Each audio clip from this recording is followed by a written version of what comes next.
Hey everybody, today I want to take a look at some car design analysis. I'm a huge enthusiast of anything automotive when it comes to the cars, the designs, racing games, etc. I just love everything to do with transportation. That said, I also hate car design. There's a lot of really ugly cars and bad design in the mix. And, things that really should have been amazing that kind of aren't. Today, I'm going to take a look at a car that I've been pretty invested in, especially in my youth, and that's the new Acura Integra. Now, I want to hear from you guys. What do you think of in this reboot? Is it trash or is it treasure? Is it a new legend or is it a dumpster fire? All right, everybody, let's dive into the rebirth of a front-wheel drive legend. All right, everybody, let's get rid of the elephant in the room immediately. This is a sedan. It is a four-door with a liftback. Guess what, though? The Integra's always had sedans in the lineup, with the exception of the last generation Integra, the DC5. The original Quint Integra was a five-door liftback. The second generation, the DBs, they had sedans. The third generation, they had sedans. Not only that, but they had a four-door Type R. I think with this car, they went too far back into the history of the car when they were trying to tap into the memory. On the subject of a four-door Type R, there's no secret that this is a tarted-up Civic Si.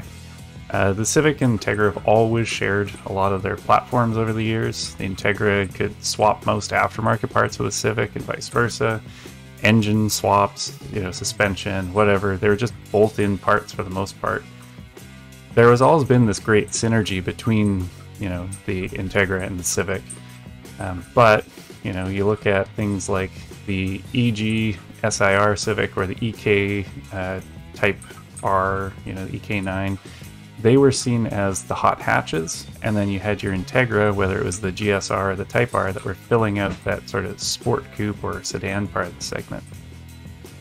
Now, as for this thing, why all the hate? Well, for one thing, it's pug ugly. I have hated Honda or Acura's design language for well over a decade now. This car doesn't help at all. Mechanically, there is a lot to love here. If you pay extra, you get the manual transmission, which is stupid because manuals are supposed to be the cheap option, but here they call it the A-spec. The engine produces more power than advertised, making it the most powerful Integra to ever be offered. The last RSX Type S, I think, came with 210 horsepower. This is a claimed 200, but what we're seeing is once people get their hands on them and strap them onto a dyno, it sounds like the engine's making well north of 230. And other than just power, it has all those Acura creature comforts, the leather and all the goodies. But it is mostly a carryover from the Civic, if we're honest. Now, the worst part is when you're outside of this car. I mean, you have to look at it. I really can't hide, it's not attractive. If you look at the shape and you look at the girth, this is a chonkers of a car. It's a chonky boy. Acura loved to show off that, the yellow prototype, but it looked like if you crashed the back end of a Hyundai Genesis coupe into a Dodge Charger sedan. Realistically, we're tacking an Integra nameplate onto the replacement for their ILX sedan. The ILX, the sales are tanking. There's less and less interest in the segment, and the Integra is just kind of a desperate play for them to reinvigorate their brand image. You think about it, like the NSX is going away. What do they have? What's sporty? And realistically, it's not that much. Alright, everybody, I'm just going to segue for a minute here and remind everybody, drop a like at the end of the video if you're enjoying it, and maybe subscribe if you could, and share alike. Okay, now back onto this car. Let's jump in with the proportions. They're all kinds of wrong. While the car does have some shooting brake in the design, which should be cool, I mean, we all love a shooting brake, we love waggony things, but I think it's missed the mark. The car is kind of pudgy and wallowy. They've attempted to break up the design with these character lines that run along the sides of the body or over the hood and just bloody well everywhere. The detailing is really fussy and busy and really over-designed. I think this is a fact that or due to the fact that the car is really compromised in kind of all the worst ways. The Civic that the car is based on, already not a sexy thing. It's kind of rumpa-dump to start with. On any of their models, that big 5-sided beak grille thing that they have is not a good look. They've managed to integrate it best on SUVs and things that can kind of take on that shape, but for their cars, I really don't care for it at all. Now, I mean, your design language doesn't have to be bad. If you take a look at their competitors in Korea from Hyundai and Kia, they've been absolutely slaying it with their updated and reimagined design languages. They've been on fire for like 5 to 10 years at least. And hell, even the big 3 American brands, they've identified these strong design languages. Whether you love them or hate them, at least they're strong. This design language that Honda and Acura have looks like they are cars ripped straight out of Grand Theft Auto. They are, you know, kind of generic-y, fake-looking designs. Honda has been in a slump, right? They just there's nothing in their lineup that I think even looks remotely good. And it's funny because, you know, kudos to their interior designers. They've done a great job for when you're sitting inside them. But at some point, you're going to have to see your car in the parking lot, and you're going to be sad. Now, I'm going to end up doing a separate video on their NSX later, and why it's not my favorite for updating a classic nameplate. But you can see kind of how the cars have adapted to dealing with this design language, and the NSX has completely foregone that stupid 5-point grille. Alright, so what would I have liked to have seen on this rebranding, relaunch?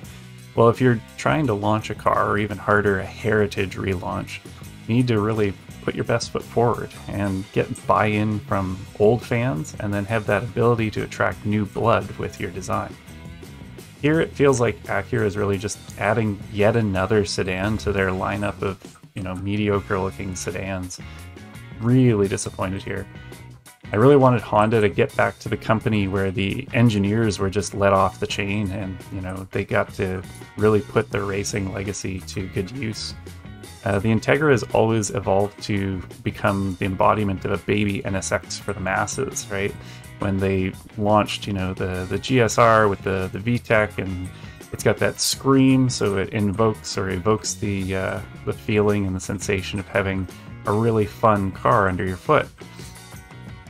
What we've gotten right here is, you know, ignoring the boy racers, ignoring the heritage. It's for the people who have grown up and now have 2 kids and a dog. They already have a million other cars in the lineup to do that. Acura's forgotten that young people still exist, that not everybody wants a crossover, that SUVs are, for the most part, trash. I totally hate the death of a coupe or hatchback culture. You know, Toyota and Subaru with the 86 and BRZ, they're holding on to that. Toyota has also dusted off some other stuff in their lineup, right? So for this Acura, I hope at some point they do offer the 2 body styles. I hope they offer the sedan and they offer the coupe. It's not an impossible proposition here. You know, there is a Civic coupe chassis just kind of sitting there waiting to become exciting. All the other Japanese marques have dusted off those famous nameplates, with the exception of the RX-7. You know, Mazda, we're looking at you, we're waiting. And almost all of these have been great. You know, you look at the new iteration on Nissan's Z car. You look at the Toyota Supra, which I, again, will do a video of because I really don't like that either. But all of these other great nameplates are here, and they're exciting, and I'm really disappointed that the rebirth of this nameplate is this. Now, I don't like the Civic on which this car is based, and now I can say without a doubt that I just do not like this Integra. I don't like it.